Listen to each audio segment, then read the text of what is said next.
ಆಕಾಶವಾಣಿ ಬಾಗಿಲೊಳು ಕೈ ಮುಗಿದು ಒಳಗೆ ಬಾ ಯಾತ್ರಿಕನೇ. ಚಿಕ್ಕಮಗಳೂರು ಜಿಲ್ಲೆ ಪ್ರವಾಸಿ ತಾಣ ವಿಶೇಷ ಕಾರ್ಯಕ್ರಮ ಸರಣಿ ಪ್ರಸ್ತುತಪಡಿಸುತ್ತಾರೆ ಎಂಎನ್ ಸುಂದರ್ರಾಜ್. ಇನ್ನು ಬಹಳ ಒಂದು ಅದ್ಭುತವಾಗಿರ್ತಕ್ಕಂಥ ಸ್ಥಳ, ಅದು ಬಹಳ ಐತಿಹಾಸಿಕವಾಗಿ ಬಹಳ ಪ್ರಸಿದ್ಧವಾಗಿರ್ತಕ್ಕಂಥ ಒಂದು ಸ್ಥಳ ನಮ್ಮ ಚಿಕ್ಕಮಗಳೂರು ಜಿಲ್ಲೆಯಲ್ಲಿರ್ತಕ್ಕಂಥದ್ದು. ಆ ಸ್ಥಳ ಯಾವುದು ಅಂತಂದರೆ ಅಂಗಡಿ ಅಂತಕ್ಕಂಥ ಒಂದು ಊರು. ಇದು ಪ್ರವಾಸಿ ಪ್ರಾಮುಖ್ಯತೆಯನ್ನು ಸಹ ಪಡೆದಿದೆ. ಯಾಕೆ ಅಂದರೆ ಈ ಅಂಗಡಿ ಅಂತಕ್ಕಂಥದ್ದು ಐತಿಹಾಸಿಕವಾಗಿ ಬಹಳಷ್ಟು ಪ್ರಸಿದ್ಧಿಯನ್ನು ಪಡೆದಿರ್ತಕ್ಕಂಥದ್ದು. ಯಾಕೆ ಅನ್ನೋದು ಮುಂದೆ ನಿಮಗೆ ಗೊತ್ತಾಗುತ್ತೆ. ನಿಮಗೆ ಇದು ಮೂಡಿಗೆರೆ ತಾಲೂಕಿನಲ್ಲಿರ್ತಕ್ಕಂಥ ಒಂದು ಗ್ರಾಮ. ಇದನ್ನು ಹೊಯ್ಸಳ ಸಾಮ್ರಾಜ್ಯದ ಉಗಮ ಸ್ಥಳ ಅಂತ ಕರೀತಾರೆ. ಹೊಯ್ಸಳ ಸಾಮ್ರಾಜ್ಯ ಜನಿಸಿದ್ದೇ ಈ ಅಂಗಡಿಯಲ್ಲಿ ಅಂತಕ್ಕಂಥದ್ದು ಒಂದು ಐತಿಹ್ಯ ಇದೆ. ಅದಕ್ಕೆ ಒಂದು ಕಥೆನೂ ಸಹ ಇದೆ.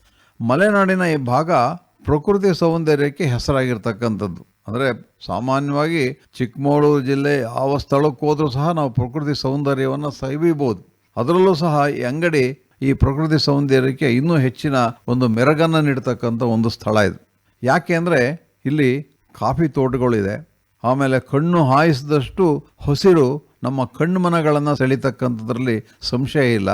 ಆಮೇಲೆ ಬಹಳ ಮುಖ್ಯವಾಗಿರ್ತಕ್ಕಂಥ 2-3 ದೇವಸ್ಥಾನ ಇದೆ. ಆ ದೇವಸ್ಥಾನಗಳು ಬಹಳ ಪುರಾಣ ಪ್ರಸಿದ್ಧವಾಗಿರ್ತಕ್ಕಂಥದ್ದು. ಅದರಲ್ಲಿ ಒಂದೇದು ವಾಸಂತಿಕಾ ದೇವಾಲಯ ಅಂತಕ್ಕಂಥ ದೇವಾಲಯ, ಇನ್ನೊಂದು ಜೈನ ಬಸದಿ ಇದೆ, ಮತ್ತೊಂದು ಶಿವನ ದೇವಾಲಯ ಇದೆ. ಇವು 3 ಬಹಳ ಪ್ರಸಿದ್ಧವಾಗಿರ್ತಕ್ಕಂಥ ಸ್ಥಳಗಳು. ಇದಕ್ಕೊಂದು ಕತೆ ಇದೆ. ಕತೆ ಅಂದರೆ ಇದು ದಂತಕಥೆ ಅಲ್ಲ, ನಡೆದಿರ್ತಕ್ಕಂಥ ಒಂದು ಸತ್ಯ ಸಂಗತಿ ಇದು.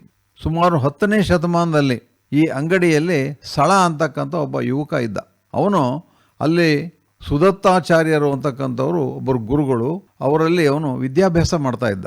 ಆ ವಿದ್ಯಾಭ್ಯಾಸ ಮಾಡೋದಕ್ಕೆ ಅವಾಗೇನು ಈಗಿನಾಗೆ ಶಾಲೆಗಳು ಇರಲಿಲ್ಲ. ಅದಕ್ಕೋಸ್ಕರವಾಗಿ ಅವ್ರು ಏನು ಮಾಡ್ತಿದ್ರು, ಈ ವಾಸಂತಿಕಾ ದೇವಿಯ ದೇಗುಲದ ಅಂಗಳದಲ್ಲಿ ಈ ಒಂದು ವಿದ್ಯಾಭ್ಯಾಸವನ್ನು ಮಾಡ್ತಾಯಿದ್ರು. ಅದೇ ಶಾಲೆ ಅದು. ಅಲ್ಲಿಗೆ ಬಂದು ಮಕ್ಕಳು ವಿದ್ಯಾಭ್ಯಾಸವನ್ನು ಕಲಿತಾ ಇದ್ರು, ಗುರುಗಳು ಅಲ್ಲಿ ಕಲಿಸ್ತಾ ಇದ್ರು. ಹೀಗೆ ಒಂದ್ಸರಿ ಗುರುಗಳು ಪಾಠ ಮಾಡ್ತಾ ಇದ್ದಾರೆ. ಬಹಳ ಒಂದು ತದೇಕ ಚಿತ್ತದಿಂದ ಮಕ್ಕಳೆಲ್ಲ ಕೇಳ್ತಾ ಇದ್ದಾರೆ. ಅಷ್ಟು ಸೊಗಸಾಗಿರ್ತಕ್ಕಂಥ ಪಾಠವನ್ನು ಮಾಡ್ತಾ ಇರಬೇಕಾದ್ರೆ ಒಂದು ಹೆಬ್ಬುಲಿ ಅಬ್ಬರಸ್ತಾ ಬಂದು ಆ ಗುರುಗಳ ಮೇಲೆ ದಾಳಿ ಮಾಡೋದಕ್ಕೆ ಬಂದ್ಬಿಡುತ್ತೆ. ಆ ಒಂದು ಹೆಬ್ಬುಲಿಯನ್ನು ನೋಡಿ ಗುರುಗಳಿಗೆ ಹೆದರಿಕೆ ಆಗುತ್ತೆ. ಅವರು ಗಾಬರಿ ಆಗ್ತಾರೆ. ಗಾಬರಿಗೊಂಡು ಅಲ್ಲೇ ಇದ್ದಂಥ ಸಳನಿಗೆ ಹೇಳ್ತಾರೆ, ಹೊಯ್ ಸಳ ಅಂತ ಜೋರಾಗಿ ಕೂಗ್ತಾರೆ. ಅಂದರೆ ಸಳನೆ ಇದನ್ನು ಕೊಲ್ಲು ನೀನು ಅಂತ. ಗುರುಗಳ ಆಜ್ಞೆ ಆಗಿದ್ದೇ ತಡ ಸಳ ಏನು ಮಾಡ್ತಾನೆ, ತನ್ನಲ್ಲಿ ಒಂದು ಸಣ್ಣ ಆಯುಧ ಇರುತ್ತೆ. ಆ ಸಣ್ಣ ಆಯುಧದಿಂದಲೇ ಹುಲಿಯನ್ನು ಎದುರಿಸಿ ಕೊಂದುಬಿಡ್ತಾನೆ. ಆವಾಗ ಆ ಗುರುಗಳಿಗೆ ಬಹಳ ಸಂತೋಷವಾಗುತ್ತೆ. ಅವರು ಏನು ಹೊಯ್ಸಳ ಅಂತ ಏನು ಉದ್ಗಾರ ಮಾಡಿದರು, ಅದು ಮುಂದೆ ಹೊಯ್ಸಳ ವಂಶಕ್ಕೆ, ಹೊಯ್ಸಳ ಸಾಮ್ರಾಜ್ಯಕ್ಕೆ ಒಂದು ನಾಂದಿಯಾಯಿತು. ಹುಲಿಯನ್ನು ಕೊಲ್ತಾ ಇರ್ತಕ್ಕಂಥ ಸಳನ ಚಿತ್ರವನ್ನೇ ಹೊಯ್ಸಳರ ಲಾಂಛನವನ್ನಾಗಿ ಮಾಡ್ಕೊಂಡ್ರವರು. ಇವತ್ತಿಗೂ ಸಹ ಯಾವುದೇ ಹೊಯ್ಸಳರು ಕಟ್ಟಿರ್ತಕ್ಕಂಥ ದೇವಸ್ಥಾನವನ್ನು ನೋಡಿದರೆ ಅದರ ಮೇಲ್ಗಡೆ ಸಳ ಹುಲಿಯನ್ನು ಕೊಲ್ತಕ್ಕಂಥ ಲಾಂಛನವನ್ನು ನಾವು ನೋಡ್ಬೋದು. ಎಲ್ಲಿ ಈ ಸಳ ಹುಲಿಯನ್ನು ಕೊಲ್ತಕ್ಕಂಥ ಲಾಂಛನವನ್ನು ನಾವು ನೋಡಿದರೆ ಇದು ಹೊಯ್ಸಳ ಕಾಲದ ಶಿಲ್ಪ ಅಂತ ನಾವು ಸುಲಭವಾಗಿ ಗುರುತು ಮಾಡ್ಬೋದು.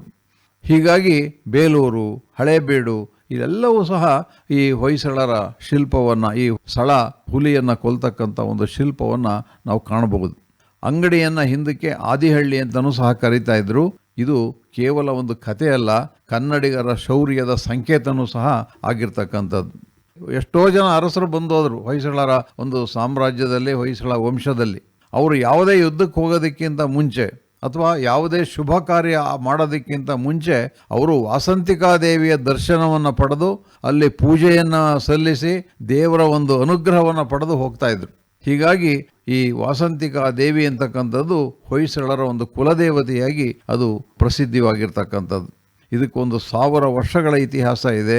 ಇಲ್ಲಿರ್ತಕ್ಕಂಥ ದೇವಿಯ ವಿಗ್ರಹ ಬಹಳ ಶಕ್ತಿಶಾಲಿಯಾಗಿರ್ತಕ್ಕಂಥದ್ದು. ನಂಬಿದವರನ್ನು ಕೈ ಬಿಡಲ್ಲ ಅಂತಕ್ಕಂತಹ ಒಂದು ಪ್ರತೀತಿನೂ ಇದೆ. ಹೀಗಾಗಿ ಅನೇಕ ಜನ ಈ ದೇವಾಲಯಕ್ಕೆ ಭೇಟಿ ಕೊಟ್ಟು ಅಲ್ಲಿ ಸಳನ ಒಂದು ಶೌರ್ಯವನ್ನು ಸ್ಮರಣೆ ಮಾಡಿಕೊಂಡು ಹೊಯ್ಸಳ ಸಾಮ್ರಾಜ್ಯ ಎಷ್ಟು ನಮ್ಮ ಕನ್ನಡ ನಾಡಿಗೆ ಸಲ್ಲಿಸಿರ್ತಕ್ಕಂಥ ಸೇವೆಯನ್ನು ನಾವು ಸವಿಯೋದಕ್ಕೆ, ಅದನ್ನು ನೆನಪು ಮಾಡ್ಕೊಳ್ಳೋದಕ್ಕೆ ಒಂದು ಅತ್ಯುತ್ತಮವಾಗಿರ್ತಕ್ಕಂಥ ತಾಣ ಅಂತಂದರೆ ಈ ವಾಸಂತಿಕಾ ದೇವಾಲಯ. ಇದು ಅಂಗಡಿಯಲ್ಲಿರ್ತಕ್ಕಂಥದ್ದು. ಈ ಅಂಗಡಿಯಲ್ಲಿ ಈ ವಾಸಂತಿಕಾ ದೇವಾಲಯ ಅಲ್ಲದೇ 3 ಬಸದಿಗಳಿದ್ದಾವೆ. ಒಂದು ಶಾಂತಿನಾಥ ಬಸದಿ, ಇನ್ನೊಂದು ಆದಿನಾಥ ಬಸದಿ ಮತ್ತು ನೇಮಿನಾಥ ಬಸದಿ ಅಂತಕ್ಕಂಥ 3 ಬಸದಿಗಳಿದ್ದಾವೆ. ಈ ಬಸದಿಗಳೀಗ ಶಿಥಿಲಾವಸ್ಥೆಯನ್ನು ಪಡೆದಿರೋದ್ರಿಂದ ಇಲ್ಲಿ ಅವುಗಳ ಒಂದು ಜೀರ್ಣೋದ್ಧಾರ ಆಗಬೇಕಾಗಿದೆ. ಆಮೇಲೆ ಇಲ್ಲಿರ್ತಕ್ಕಂಥ ಪಾತಾಳೇಶ್ವರ ಮತ್ತು ಮಲ್ಲೇಶ್ವರ ಅಂತ 2 ಶಿವ ದೇವಾಲಯಗಳಿದೆ. ಆ ದೇವಾಲಯಗಳ ಗೋಡೆಯ ಮೇಲೆ ಸುಂದರವಾಗಿರ್ತಕ್ಕಂಥ ಲತೆಗಳು, ಆಮೇಲೆ ನರ್ತಕಿಯರು ಮತ್ತು ಪುರಾಣ ಕಥೆಗಳನ್ನು ಅಲ್ಲಿ ಶಿಲ್ಪಿ ಕೆತ್ತಿದ್ದಾನೆ.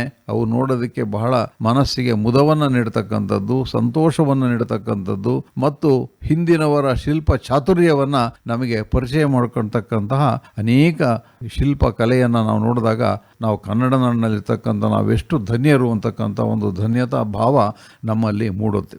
ಇಲ್ಲಿಗೆ ಹೋಗಬೇಕಾದ್ರೆ ಮೂಡಿಗೆರೆಯಿಂದ 18 ಕಿಲೋಮೀಟ್ರು ಈ ಸ್ಥಳಕ್ಕೆ ಹೋಗೋದಕ್ಕೆ ಸಾಧ್ಯ. ಆಮೇಲೆ ಅಲ್ಲಿ ಬಂದು ಹೋಗೋದಕ್ಕೆ ಉತ್ತಮವಾಗಿರ್ತಕ್ಕಂಥ ರಸ್ತೆನೂ ಇದೆ. ಆ ರಸ್ತೆಯಲ್ಲಿ ನಾವು ವಾಹನದಲ್ಲಿ ಹೋಗಬೇಕಾದ್ರೆ ಎರಡೂ ಕಡೆ ಸುಂದರವಾದ ಕಾಫಿ ತೋಟಗಳು ನಮ್ಮ ಕಣ್ಣಿಗೆ ಬೀಳುತ್ತೆ. ಅಲ್ಲಲ್ಲಿ ಜನ ಅಲ್ಲಿ ನಿಂತ್ಕೊಂಡು ಅಲ್ಲಿ ಫೋಟೋ ತೆಗೆಸ್ಕೊಳ್ತಾರೆ. ಅದು ಭಾಳ ಈ ಫೋಟೋ ತೆಗೆಸ್ಕೊಳ್ಳೋರಿಗೆ ಅಂದರೆ ಛಾಯಾಗ್ರಹಣ ಮಾಡೋರಿಗೆ ಇದೊಂದು ಸ್ವರ್ಗ ಸಮಾನ ಅಂತ ಹೇಳ್ಬೋದು. ಅಷ್ಟು ಸೊಗಸಾಗಿರ್ತಕ್ಕಂಥ ಸುಂದರವಾಗಿರ್ತಕ್ಕಂಥ ಪ್ರದೇಶ ಬೇರೆ ನಮಗೆ ಎಲ್ಲೂ ನೋಡೋದಕ್ಕೆ ಸಾಧ್ಯ ಇಲ್ಲ. ಬೆಳಿಗ್ಗೆಯಿಂದ ಸಂಜೆವರೆಗೂ ಸಹ ಇಲ್ಲಿ ಭೇಟಿ ನೀಡೋದಕ್ಕೆ ಅವಕಾಶ ಇದೆ. ಹೀಗಾಗಿ ಅಂಗಡಿ ನಮ್ಮ ಕನ್ನಡ ನಾಡಿನ ಒಂದು ಭವ್ಯ ಪರಂಪರೆಯನ್ನು ಪರಿಚಯ ಮಾಡಿಕೊಡ್ತಕ್ಕಂತಹ ಒಂದು ಅದ್ಭುತವಾಗಿರ್ತಕ್ಕಂಥ ತಾಣ. ಅದನ್ನೆಲ್ಲ ನಾವು ನೋಡಿ ಸಂತೋಷ ಪಡೋಣ ಮತ್ತು ನಮ್ಮ ಗತ ವೈಭವವನ್ನು ನಾವು ಸ್ಮರಣೆ ಮಾಡಿಕೊಳ್ಳೋಣ. ಇನ್ನು ಮುಂದಿನ ಒಂದು ನಮ್ಮ ಪ್ರವಾಸ ಖಾಂಡ್ಯ ಅಥವಾ ಖಂಡ್ಯ ಕುದುರೆ ಅಬ್ಬಿ ಅಂತಕ್ಕಂಥದ್ದು. ಇದ್ರ ಬಗ್ಗೆ ನಾನು ಜಲಪಾತದ ಬಗ್ಗೆ ಹೇಳಬೇಕಾದ್ರೆ ಅದನ್ನು ಹೇಳಿರಲಿಲ್ಲ. ಹಾಗಾಗಿ ಇವತ್ತು ಅದರ ಬಗ್ಗೆ ಕೆಲವು ಮಾಹಿತಿಯನ್ನು ನಾವು ತಿಳಿಯೋಣ. ಈ ಖಾಂಡ್ಯ ಅಥವಾ ಖಂಡ್ಯ ಅಂತಕ್ಕಂಥದ್ದು ಒಂದು ಪ್ರಕೃತಿ ಸೌಂದರ್ಯಕ್ಕೆ ಹೆಸರುವಾಸಿಯಾದ ಅದ್ಭುತವಾಗಿರ್ತಕ್ಕಂಥ ಸ್ಥಳ. ಯಾಕೆ ಅಂತಂದರೆ ಇಲ್ಲಿ ಒಂದು ಜಲಪಾತ ಇದೆ. ಅಬ್ಬಿ ಅಂದರೆ ಜಲಪಾತ ಅಂತ, ಕುದುರೆ ಅಬ್ಬಿ ಅಂದರೆ ಕುದುರೆ ಜಲಪಾತ ಅಂತ. ಇದಕ್ಕೆ ಕುದುರೆ ಜಲಪಾತ ಅಂತ ಯಾಕೆ ಕರೀತಾರೆ ಅಂತಂದರೆ ಭದ್ರಾ ನದಿಯಿಂದ ಉಂಟಾಗಿರ್ತಕ್ಕಂತಹ ನೀರು ಕೆಳಗೆ ಧುಮ್ಮಿಕ್ಕುವಾಗ ಕುದುರೆ ಆಕಾರದಲ್ಲೇ ಕಂಡು ಬರುತ್ತೆ. ಅದಕ್ಕೋಸ್ಕರವಾಗಿ ಇದನ್ನು ಕುದುರೆ ಅಬ್ಬಿ ಅಂತ ಕರೀತಕ್ಕಂಥ ವಾಡಿಕೆ ಅದು. ಇದು ಭದ್ರಾ ನದಿಯಿಂದ ಉಂಟಾಗಿರ್ತಕ್ಕಂಥ ಒಂದು ಜಲಪಾತ. ಚಿಕ್ಕಮಗಳೂರಿನಿಂದ ಸುಮಾರು 45 ಕಿಲೋಮೀಟರ್ ದೂರದಲ್ಲಿ ನರಸಿಂಹರಾಜಪುರ ತಾಲೂಕಿನಲ್ಲಿ ಇರ್ತಕ್ಕಂಥ ಒಂದು ಸುಂದರವಾದ ಸ್ಥಳ ಇದು. ಇಲ್ಲಿ ದಟ್ಟವಾದ ಕಾಫಿ ತೋಟಗಳು, ಮಲೆನಾಡಿನ ಹಚ್ಚ ಹಸಿರಿನ ಅನುಭವ ಮತ್ತು ಟ್ರೆಕ್ಕಿಂಗ್ ಮಾಡೋರಿಗೂ ಸಹ ಬಹಳ ಪ್ರಿಯವಾಗಿರ್ತಕ್ಕಂಥ ಸ್ಥಳ ಅಂತಂದರೆ ಈ ಖಾಂಡ್ಯ. ಇಲ್ಲಿ ನಾವು ಜಲಪಾತವನ್ನು ನೋಡೋದ್ರ ಜೊತೆಗೆ ಇಲ್ಲೊಂದು ದೇವಸ್ಥಾನ ಇದೆ. ಆ ದೇವಸ್ಥಾನ ಸಹ ನಾವು ನೋಡಬೇಕು. ಯಾಕೆ ಅಂತಂದರೆ ಇದು ಬಹಳ ಪ್ರಶಾಂತವಾಗಿರೋ ಸ್ಥಳದಲ್ಲಿರ್ತಕ್ಕಂಥದ್ದು ಮತ್ತು ಇಲ್ಲಿ ಯಾರು ಹೆಚ್ಚು ಜನ ಬರಲ್ಲ. ಇದು ಯಾಕೆಂದರೆ ಪ್ರಶಾಂತವಾಗಿರ್ತಕ್ಕಂಥ ಊರಿಗೆ ಬಹಳ ದೂರ ಇರ್ತಕ್ಕಂತಹ ಒಂದು ದೇವಸ್ಥಾನ. ಅದೇನೆ ಮಾರ್ಕಂಡೇಯ ಸ್ವಾಮಿ ದೇವಾಲಯ ಅಂತ. ಇಲ್ಲಿ ಬಂದು ನಿಂತರೆ ನಮಗೆ ಒಂದು ಸ್ವಲ್ಪನೂ ಶಬ್ದ ಗೊತ್ತಾಗಲ್ಲ. ಬರೀ ಕೇವಲ ನಾವು ಆ ಗಿಡ ಮರಗಳ ಸದ್ದು, ನೀರಿನ ಸದ್ದನ್ನು ಮಾತ್ರ ನಾವು ಕೇಳೋದಕ್ಕೆ ಸಾಧ್ಯ. ಹೀಗಾಗಿ ಇಲ್ಲಿ ಪ್ರಶಾಂತವಾದ ಒಂದು ವಾತಾವರಣದಲ್ಲಿ ಕೆಲ ಕಾಲ ಕಳಿಬೇಕು ಅಂತಂದರೆ, ನಮ್ಮ ಮನಸ್ಸನ್ನು ಸಂತೋಷಪಡಿಸ್ಕೋಬೇಕು ಅಂದರೆ ಈ ಒಂದು ದೇವಾಲಯಕ್ಕೆ ನಾವು ಬರಲೇಬೇಕು. ಮಳೆಗಾಲದಲ್ಲಿ ಹೆಚ್ಚು ನೀರು ಇರುತ್ತೆ. ಆದ್ದರಿಂದ ಆ ಸಮಯದಲ್ಲಿ ಇಲ್ಲಿ ಹೆಚ್ಚು ಜನ ಭೇಟಿ ನೀಡ್ತಾರೆ. ಯಾಕೆಂದರೆ ಅವಾಗ ನೀರು ಧುಮ್ಮಿಕ್ತಕ್ಕಂಥದ್ದು ಬಹಳ ಅದ್ಭುತವಾಗಿರುತ್ತೆ, ನೋಡೋದಕ್ಕೆ ತುಂಬ ಸುಂದರವಾಗಿರುತ್ತೆ. ಅದಕ್ಕೋಸ್ಕರವಾಗಿ ಮಳೆಗಾಲದಲ್ಲಿ ಹೆಚ್ಚು ಜನ ಈ ಕುದುರೆ ಅಬ್ಬಿ ಜಲಪಾತವನ್ನು ನೋಡೋದಕ್ಕೆ ಬರ್ತಾರೆ. ಈ ಜಲಪಾತದವರೆಗೆ ಹೋಗೋದಕ್ಕೆ ಸ್ವಲ್ಪ ದೂರ ಕಾಡಿನ ಹಾದಿಯಲ್ಲಿ ನಡ್ಕೊಂಡೇ ಹೋಗ್ಬೇಕು ನಾವು. ಯಾಕೆಂದರೆ ಅಲ್ಲಿ ತನಕ ವಾಹನ ಹೋಗಲ್ಲ. ಮುಖ್ಯ ರಸ್ತೆಯಿಂದ ಜಲಪಾತದವರೆಗೆ ಹಾದಿ ಹಚ್ಚ ಹಸಿರಿನಿಂದ ಕೂಡಿರ್ತಕ್ಕಂಥದ್ರಿಂದ, ಆಮೇಲೆ ತಂಪಾಗಿರೋದ್ರಿಂದ ಅಲ್ಲಿ ಹೋಗತಕ್ಕಂಥವ್ರಿಗೆ ಆಯಾಸ ಆಗಲ್ಲ. ಮಳೆಗಾಲದಲ್ಲಿ ಮಾತ್ರ ಸ್ವಲ್ಪ ಅಲ್ಲಿ ಹೋಗಬೇಕಾದ್ರೂ ಸ್ವಲ್ಪ ಭಾಳ ಎಚ್ಚರಿಕೆ ವಹಿಸ್ಬೇಕು. ಯಾಕೆಂದರೆ ಆ ನೀರು ಬಿದ್ದು ಬಿದ್ದು ಕಲ್ಲುಗಳ ಮೇಲೆ ಪಾಚಿ ಕಟ್ಕೊಂಡಿರುತ್ತೆ, ಜಾರುತ್ತೆ. ಹಾಗಾಗಿ ಬಹಳ ಜಾಗೃತೆಯಾಗಿ ನಡಿಬೇಕು. ಇನ್ನು ಇಂತಹ ಒಂದು ಜಲಪಾತ ನಾವು ಈ ಚಿಕ್ಕಮಗಳೂರು ಜಿಲ್ಲೆಯಲ್ಲಿ ಮಾತ್ರ ನಾವು ಕಾಣೋದಕ್ಕೆ ಸಾಧ್ಯ. ಅಂಥ ಒಂದು ಜಲಪಾತವನ್ನು ನಾವು ಮಳೆಗಾಲದಲ್ಲಿ ನೋಡಿದರೆ ಹೆಚ್ಚು ಸೂಕ್ತ. ಇನ್ನು ನರಸಿಂಹರಾಜಪುರ ತಾಲೂಕಿನಲ್ಲಿ ಒಂದು ಬೆಟ್ಟ ಇದೆ, ಭಾಳ ಸುಂದರವಾಗಿರ್ತಕ್ಕಂಥ ಬೆಟ್ಟ. ಅದು ಎತ್ತರವಾಗಿರ್ತಕ್ಕಂಥ ಏನು ಬೆಟ್ಟ ಅಲ್ಲ, ಹದ್ದೇ ಇರ್ತಕ್ಕಂಥ ಬೆಟ್ಟ ಅಲ್ಲ, ಸಾಧಾರಣವಾಗಿರ್ತಕ್ಕಂಥ ಒಂದು ಬೆಟ್ಟ. ಇದು ನರಸಿಂಹರಾಜಪುರದಿಂದ 15 ಕಿಲೋಮೀಟರ್ ದೂರದಲ್ಲಿ ಇರ್ತಕ್ಕಂಥದ್ದು. ಅದನ್ನು ಕೂಸ್ಗಲ್ ರಂಗನಾಥ ಸ್ವಾಮಿ ಬೆಟ್ಟ ಅಂತ ಕರೀತಾರೆ. ಯಾಕೆ ಅಂದರೆ ಇಲ್ಲಿ ರಂಗನಾಥ ಸ್ವಾಮಿಯ ಒಂದು ದೇವಸ್ಥಾನ ಇದೆ ಆ ಬೆಟ್ಟದ ಮೇಲೆ. ಪ್ರತಿ ವರ್ಷ ಅಲ್ಲಿ ದೇವರ ಜಾತ್ರೆ ನಡೆಯುತ್ತೆ. ನೈಸರ್ಗಿಕ ಸೌಂದರ್ಯದಿಂದ ಕೂಡಿರೋದ್ರಿಂದ ಇಲ್ಲಿ ಹೆಚ್ಚು ಜನ ಬರ್ತಾರೆ. ಇಲ್ಲಿ ಟ್ರೆಕ್ಕಿಂಗ್ ಮಾಡ್ಬೋದು, ಆಮೇಲೆ ಇಲ್ಲಿರ್ತಕ್ಕಂತಹ ಪ್ರಕೃತಿ ಸೌಂದರ್ಯವನ್ನು, ನೈಸರ್ಗಿಕ ಸೌಂದರ್ಯವನ್ನು ನಾವು ಸವಿಬೋದು. ಬೆಟ್ಟದ ಮೇಲೆ ನಿಂತು ಕಣ್ಣು ಹಾಯಿಸಿದರೆ ಸುತ್ತಲೂ ಹಸಿರಾಗಿರ್ತಕ್ಕಂಥ ಕಾಫಿ ತೋಟಗಳು, ಭದ್ರಾ ಹಿನ್ನೀರು, ಇವೆಲ್ಲ ಸೌಂದರ್ಯವನ್ನು ನಾವು ಕಣ್ಣು ತುಂಬಿಕೊಳ್ಳೋದಕ್ಕೆ ಒಂದು ಏಕೈಕ ತಾಣ ಅಂತಂದರೆ ಈ ಕೂಸ್ಕಲ್ ರಂಗನಾಥ ಸ್ವಾಮಿ ಬೆಟ್ಟ. ಈ ಪ್ರಕೃತಿ ಪ್ರಿಯರಿಗೆ ಮತ್ತು ಚಾರಣರಿಗೆ ಬಹಳ ಉತ್ತಮವಾಗಿರ್ತಕ್ಕಂಥ ಅನುಭವವನ್ನು ನೀಡ್ತಕ್ಕಂಥ ಒಂದು ಸ್ಥಳ ಇದು. ಆ ಬೆಟ್ಟವನ್ನು ಮೇಲೆ ಏರಿದಂತೆಲ್ಲ ಎಂತೆಂತಹ ಅನುಭವ ಆಗುತ್ತೆ ಇಲ್ಲಿ. ಅಲ್ಲಿ ಹಕ್ಕಿಗಳ ಚಿಲಿಪಿಲಿ ಗಾನ, ವಿವಿಧ ಜಾತಿಯ ಹಕ್ಕಿಗಳು, ಅವು ಚಿಲಿಪಿಲಿ ಮಾಡ್ತಕ್ಕಂಥ ಒಂದು ಶಬ್ದ, ದಟ್ಟವಾದ ಕಾಡು, ಹಸಿರು ವಾತಾವರಣ, ಬೀಸುವ ಮಂದಾನಿಲ, ಇವೆಲ್ಲವೂ ಸಹ ಚಾರಣಿಗರ ಆಯಾಸವನ್ನು ಪರಿಹರಿಸಿ ಹೊಸ ಹುರುಪನ್ನು ನೀಡ್ತಕ್ಕಂಥ ಒಂದು ಸ್ಥಳ ಅದು. ಯಾರು ಬೇಕಾದರೂ ಇಲ್ಲಿ ಚಾರಣವನ್ನು ಮಾಡ್ಬೋದು. ಯಾರಿಗೂ ಆಯಾಸ ಏನು ಹೆಚ್ಚಿಗೆ ಆಗಲ್ಲ. ಆಯಾಸ ಆದರೂ ಸ್ವಲ್ಪ ಹೊತ್ತು ಕೂತು ಅಲ್ಲಿ ವಿಶ್ರಾಂತಿ ಪಡೆದು ಮುಂದಕ್ಕೆ ಸಾಗೋದಕ್ಕೂ ಸಹ ಅವಕಾಶ ಇದೆ. ಇಲ್ಲಿನ ಇನ್ನೊಂದು ವಿಶೇಷತೆ ಅಂತಂದರೆ ಬೆಳಿಗ್ಗೆ ಬೇಗ ಹೋದರೆ ಸೂರ್ಯೋದಯವನ್ನು ನೋಡ್ಬೋದು, ಸಾಯಂಕಾಲ ಸೂರ್ಯಾಸ್ತವನ್ನು ನೋಡ್ಬೋದು. ಆ ಬೆಟ್ಟದ ಮೇಲೆ ನಿಂತ್ಕೊಂಡು ಪಶ್ಚಿಮದ ಕಡೆ ಸಂಜೆ ಹೊತ್ತು ನೋಡಿದರೆ ಸೂರ್ಯಾಸ್ತ ಕಾಣುತ್ತೆ, ಬೆಳಗ್ಗೆ ಪೂರ್ವದ ಕಡೆ ಸೂರ್ಯೋದಯ ಕಾಣುತ್ತೆ. ಹೀಗಾಗಿ ಸೂರ್ಯೋದಯ ಮತ್ತು ಸೂರ್ಯಾಸ್ತ ಎರಡನ್ನೂ ವೀಕ್ಷಿಸಬಹುದಾಗಿರ್ತಕ್ಕಂಥ ಒಂದು ಸ್ಥಳ ಅಂತಂದರೆ ಈ ಕೂಸ್ಗಲ್ ರಂಗನಾಥ ಸ್ವಾಮಿ ಬೆಟ್ಟ. ಈ ಬೆಟ್ಟದ ಮೇಲೆ ಮೂಲ ಸೌಕರ್ಯಗಳು ಕಡಿಮೆ, ಆದ್ದರಿಂದ ಅಲ್ಲಿಗೆ ಭೇಟಿ ನೀಡಬೇಕಾದ್ರೆ ನಿಮ್ಮ ಜೊತೆ ನೀರು ಮತ್ತು ಲಘು ಆಹಾರವನ್ನು ತೆಗೆದುಕೊಂಡು ಹೋಗ್ತಕ್ಕಂಥದ್ದು ಒಳ್ಳೆಯದು. ಏಕೆಂದರೆ ಅಲ್ಲಿ ಏನೂ ಸಿಗಲ್ಲ, ಅಲ್ಲಿ ಯಾವುದೋ ಅಂಗಡಿಗಳು ಇಲ್ಲ, ಹೋಟೆಲ್ಗಳು ಇಲ್ಲ. ಅಕ್ಟೋಬರ್ನಿಂದ ಮಾರ್ಚ್ ತಿಂಗಳ ಅವಧಿಯಲ್ಲಿ ಇಲ್ಲಿ ಭೇಟಿ ನೀಡೋದಕ್ಕೆ ಅತ್ಯಂತ ಪ್ರಶಾಂತವಾಗಿರ್ತಕ್ಕಂಥ ಒಂದು ಸ್ಥಳವಾಗಿದೆ. ಇನ್ನೊಂದು ಅಲ್ಲೊಂದು ಸೇತುವೆ ಇದೆ. ನರಸಿಂಹರಾಜಪುರ ಹೊನ್ನೇಕುಡಿಗೆ ನಡುವೆ ಒಂದು ಸೇತುವೆಯನ್ನು ಕಟ್ಟಿಸಿದ್ದಾರೆ. ಅದಕ್ಕೆ ಹೊನ್ನೇಕುಡಿಗೆ ಸೇತುವೆ ಅಂತಲೇ ಕರೀತಾರೆ. ಅದಕ್ಕೆ ಈ ಸೇತುವೆ ಈಗೇನಾಗಿದೆ ಅಂತಂದರೆ ಇದು ಒಂದು ಈ ವೀಕ್ಷಣೆ ಮಾಡೋದಕ್ಕೆ ಅಥವಾ ಅಲ್ಲಿ ಹೋಗಿ ಆ ಒಂದು ಸ್ಥಳವನ್ನು ನೋಡೋದಕ್ಕೆ ಜನ ಬಹಳ ದೂರದಿಂದ ಬರ್ತಾರೆ. ಯಾಕೆ ಅಂತಂದರೆ ಅದೊಂದು ಪ್ರವಾಸಿ ಸ್ಥಳನೇ ಆಗೋಗಿದೆ ಅದು. ಈ ಸೇತುವೆನ ಭದ್ರಾ ನದಿಯ ಹಿನ್ನೀರಿಗೆ ಅಡ್ಡಲಾಗಿ ಕಟ್ಟಿರ್ತಕ್ಕಂಥದ್ದು.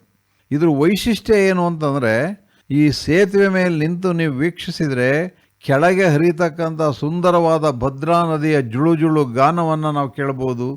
ನದಿಯ ಇಕ್ಕೆಲೆಗಳಲ್ಲಿ ಇರತಕ್ಕಂಥ ಹಚ್ಚ ಹಸಿರಿನ ಪಶ್ಚಿಮ ಘಟ್ಟ ಪ್ರದೇಶವನ್ನು ವೀಕ್ಷಣೆ ಮಾಡ್ಬೋದು. ಬಗೆ ಬಗೆಯ ಪಕ್ಷಿಗಳ ಒಂದು ನಿನಾದ ಮತ್ತು ಪಕ್ಷಿಗಳು ನಮಗೆ ಅಲ್ಲಿ ನೋಡೋದಕ್ಕೆ ಸಾಧ್ಯ. ಈ ಪಕ್ಷಿ ಪ್ರಿಯರಿಗಂತೂ ಇದು ಒಂದು ರೀತಿಯ ಸ್ವರ್ಗ ಇದ್ದ ಹಾಗೆ. ಆಮೇಲೆ ಅಲ್ಲಿಂದ ಕಾಣ್ತಕ್ಕಂಥ ಗಿರಿಶಿಖರಗಳು ಇವೆಲ್ಲವೂ ಸಹ ಮನಸ್ಸಿಗೆ ಉಲ್ಲಾಸವನ್ನು ನೀಡುತ್ತೆ. ಚಿರಕಾಲ ನೆನಪಿಟ್ಟುಕೊಳ್ಳತಕ್ಕಂತಹ ಒಂದು ಅದ್ಭುತ ಅನುಭವವನ್ನು ಸಹ ನೀಡುತ್ತೆ. ಆಮೇಲೆ ಎಲ್ಲದಕ್ಕಿಂತ ಹೆಚ್ಚಾಗಿ ಇಲ್ಲಿ ಹೆಚ್ಚು ಜನ ಬರ್ತಕ್ಕಂಥದ್ದು ಛಾಯಾಗ್ರಹಣಕ್ಕೆ. ಇದು ಭಾಳ ಹೇಳಿ ಮಾಡಿಸ್ತಕ್ಕಂಥ ಒಂದು ಪ್ರದೇಶ ಇದು.